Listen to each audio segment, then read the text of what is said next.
자, 른이 얼마나 모질한가 하면, 이제 른이 얘기를 해갖고 만들어 놓은 정책, 기조 자체를 이제 밑에 있는 부서에서 아예 개무시를 하고, 깔아버리고 있습니다. 네, 윤석열이 지난 2022년 방미를 계기로 경기 오산 지역에 미국 반도체 기업 R&D 센터를 지을 거라며 대대적으로 홍보를 했는데요. 그런데 이 기업이 매입한 부지는 국토부가 지정한 공공택지 후보지에 포함됐습니다.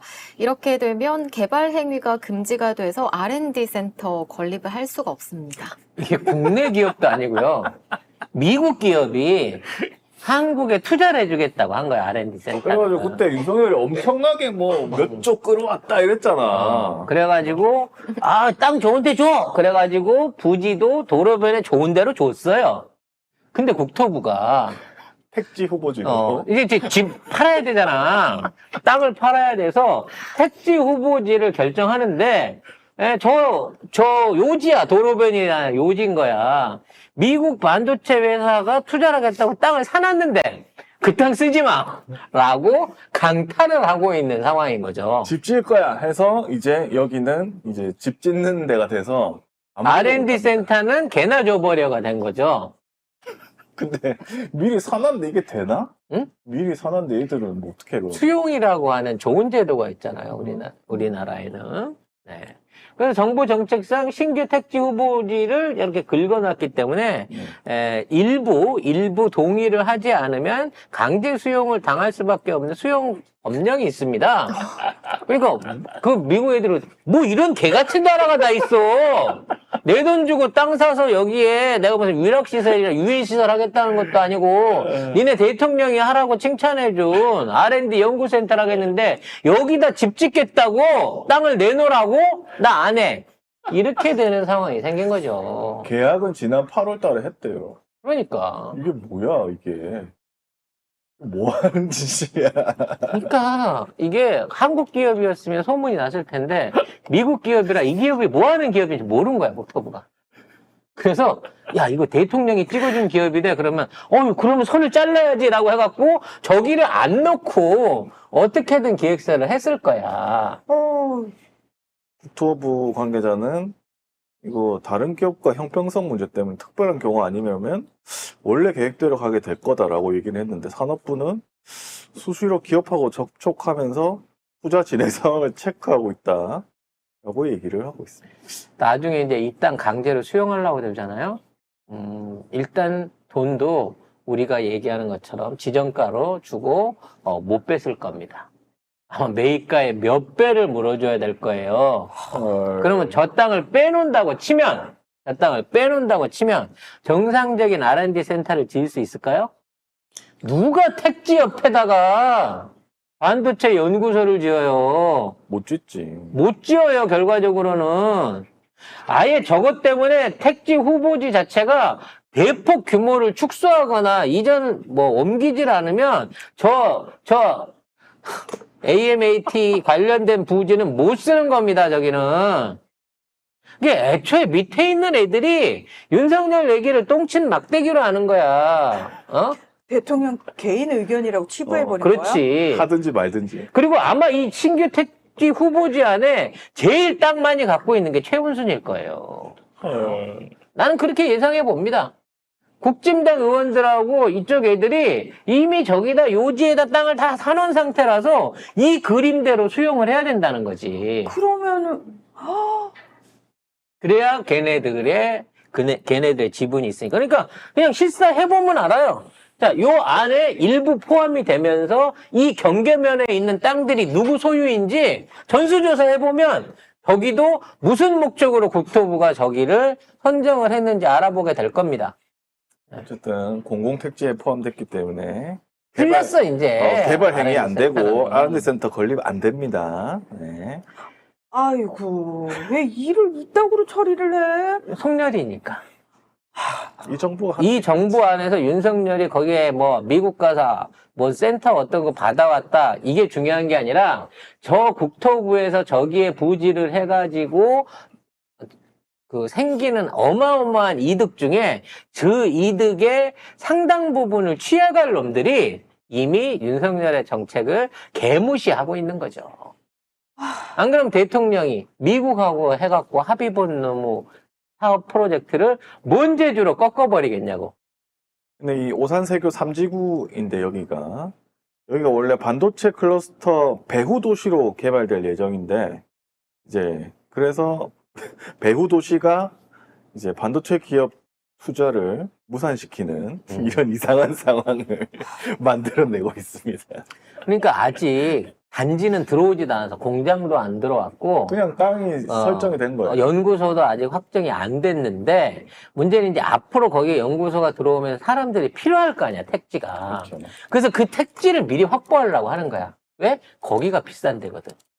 연구소가 무슨 돈이 되겠어. 저기 아파트 짓고 집 짓고 상가 지어야 돈이 되는 거 아니야. 그렇죠. 근데 여기 이렇게 지어놓으면 들어올 사람들은 있나요? 아니 주변이 다 공장이 생기고 연구소가 생기면 일자리가 생기니까 당연히 들어오겠죠. 그럼 원칙대로 따지면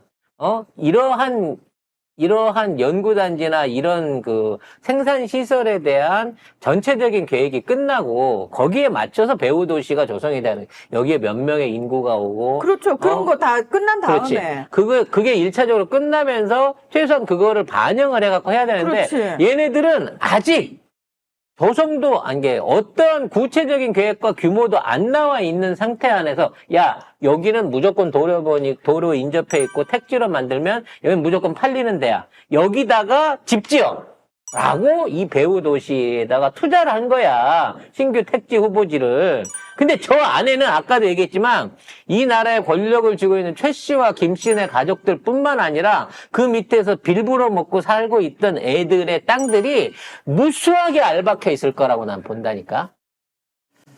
자, 마지막으로 지금 계속 그 민생 얘기를 그 뉴스에서 안 떠들고 있는데 은행 부실, 그다음에 가계 어떤 그 대출. 민생 경제의 몰락을 예고하고 있는 게 현재 그 부실한 그 대출과 카드의 연체 관계거든요. 이게 5% 넘으면 제가 범인어처럼 무너진다는 말씀 드렸는데 지금 이게 급등하고 있는 단계라고 합니다. 네, 우리나라 5대 은행의 올해 1분기 말 대출 연체율이 일제히 올랐습니다. 연체율 평균은 0.32%로 집계됐는데요. 전년 동기는 물론 전분기와 비교해도 크게 높아졌습니다. 특히 중소기업의 대출 연체율이 크게 올랐고 업종별로는 건설업의 연체율 상승폭이 컸습니다. 지금 이게요, 1금융권 은행에만 국한돼 있습니다. 조사도 거기만 나오고 있고요. 그러면 2금융, 3금융으로 넘어가면 5% 넘었죠. 10% 넘어가고 있죠. 특히나 3금융권 같은 경우에, 고금리인 경우에는. 그래서 사실 지금 그쪽에는 TF 대출 연장도 안 될 뿐더러, 기존에 이제 뱅크런 사태가 있다라고 할 정도로 지금 완전히 무너져 있는 상황인 건데, 총선 직전에 이걸 억눌러 놨어요. 제3금융권, 이쪽에서 정부에다가 구제 요청을 하게 되니까 제1금융권한테서 떠넘겨준다라고 하고 억지로 눌러놓은 거야. 그래서 지금 제3금융권 안에는 이게 원래 이제 얘네들은 외부에서 돈을 빌려올 수가 없으니까 예금을 유치한 데에서 대출이 나가야 되는데 이게 뒤집혀 있는 데가 상당히 있다라고 하는 리포팅이 있습니다. 그러니까 대가 5천만 원밖에 없는데 꽂은 돈은 8천만 원인 거야. 그래서 나중에 이게 문제가 되면 그냥 갚을 방법도 그냥 망하는 거예요. 이 빚을 떼일 가능성이 점점 높아지고 있다고. 지금 이마만큼 금융권 부실이 심각하거든요. 카드도 마찬가지예요.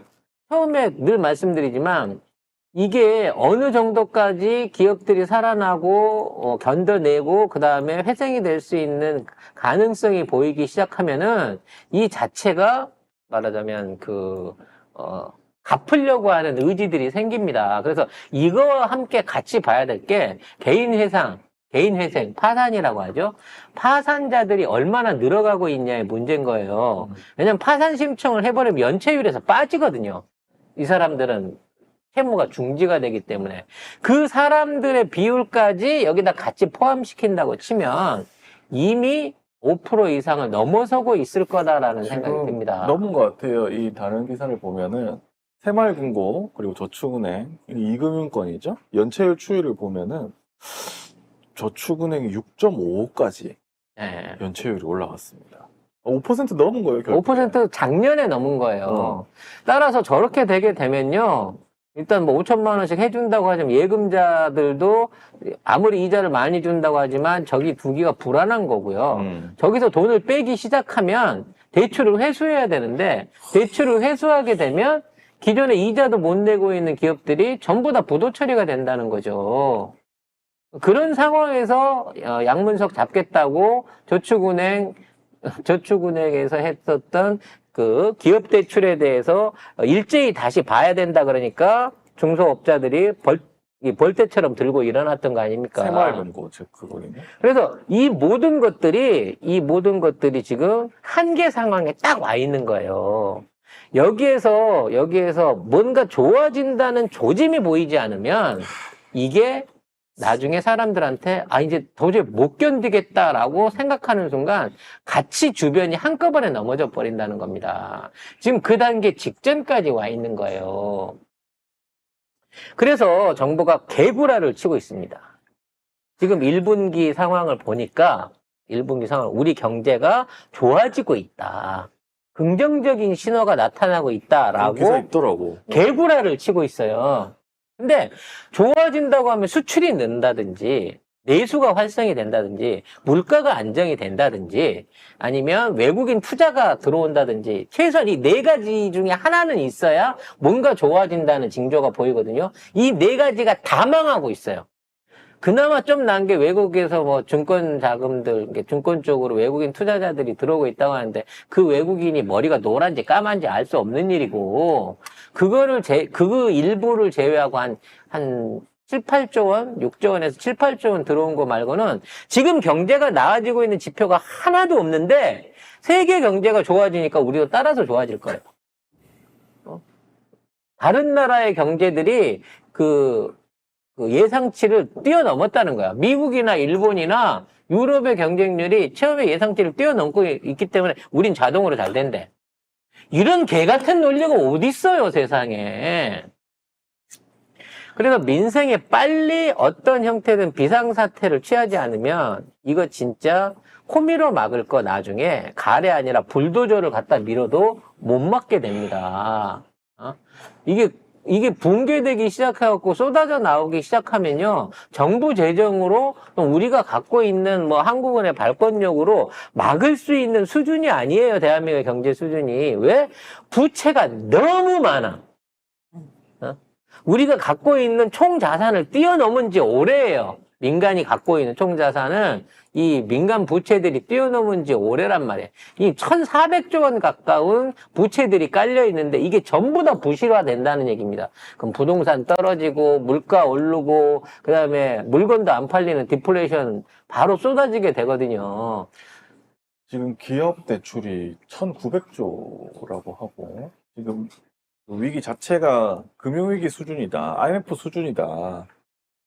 이런 분석이 또 있습니다. 기사로 났고요. 지금 그나마 우리 대기업들이 견디는 거는 기업 유보금이라 그래갖고 그 전에 쌓아놨던 거. 그 전에 쌓아놨던 것들이 약 한 1,200조 원 가까이 된대요. 대기업들 그 기업 유보금이. 그래서 이제 그거를 국내로 들여와가지고 어떻게든 국내에서 그 돈을 유통해야 되지 않냐라고 하는 경제 전문가들의 얘기가 있는데 이 돈이 어디로 가는지 아십니까? 미국에 반도체 공장 짓고 2차 전지 공장 짓는데 다 가고 있어요. 즉 외국에 보유돼 있는 돈들을 국내에다 재투자를 하거나 어떤 형태로도 국내에 들여와가지고 국내에 있는 금융 안정을 시켜야 되는데 이게 전부 다 미국 바이든하고 약속했었던 반도체 회사들, 자동차 회사들, 전기차, 배터리 회사들 짓는 쪽으로 전부 역으로 빠져나가고 있다는 거예요. 그렇게 되면 외환보유고는 천문학적인 속도로 떨어지게 돼 있어요. 공사가 본격화되면. 지금은 부지 깎고 있고 구체적으로 이제 들어가는 큰 비용들이 아니라 토목 작업하고 있고 측량하고 있는 단계에서 이 문제가 덜한데 본격적으로 여기에 대한 투자가 집중되기 하게 되면 환율 형편없이 올라가고요. 지금보다 더 뛰어 오르고 진짜 우리나라 외환위기 바로 올 수 있는 상황이 생긴다니까? 그럼 이 상황에서 정부가 할 수 있는 건 뭐냐? 기업들한테 협조를 구해가지고 그 돈들을 한국에 갖고 와서 한국에 투자해라. 내지는 한국 내에다가 예치를 해라라고 설득을 해야 되는 거야. 그 세금 안 물릴 테니까 그 돈은. 그렇게 해서라도 대한민국의 무역을 지탱할 수 있는 GDP의 70%의 무역을 지탱할 수 있는 외환보유고하고 자체적인 돈들을 지켜줘야 되는데 이미 정부가 그 기능을 잃었다니까. 누가 이 정부 말을 듣고 그걸 해요? 그럼 협박을 해갖고 하든가. 검찰을 동원해갖고 이 새끼 너 프로포폴로 잡아 넣을 거야? 너 갖고 있는 거 500조만 한국은행으로 옮겨서 넣어놔. 한국 계열 은행으로 옮겨서 넣어놔. 그리고 반도체 너 어차피 500조 투자하기로 했잖아. 그거 좀 빨리 해갖고 조기 착공해. 뭐 이런 거더라도 해야 될 거 아니야. 잘하는 검찰 협박질이라도. 삼성 법인세도 안 내는데요.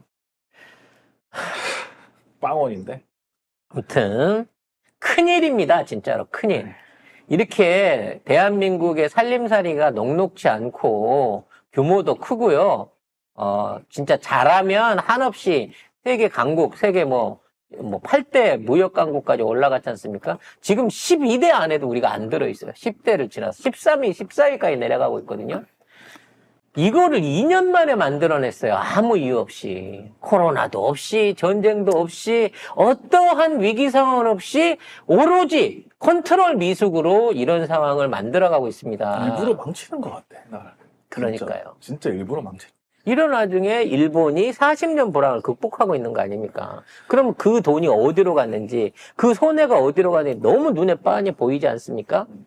아무튼 오늘 영수회담 시작이 됐을 텐데요. 2시에 합니다. 아, 2시인가요? 네. 이재명 대표가 윤석열을 진짜 울릴 수 있을지, 예? 어떠한 언론의 마사지질이 나올지 그 내용을 가지고 내일 바로 첫 번째 뉴스로 찾아뵙도록 하겠습니다. 오늘 방송은 여기서 마칠게요.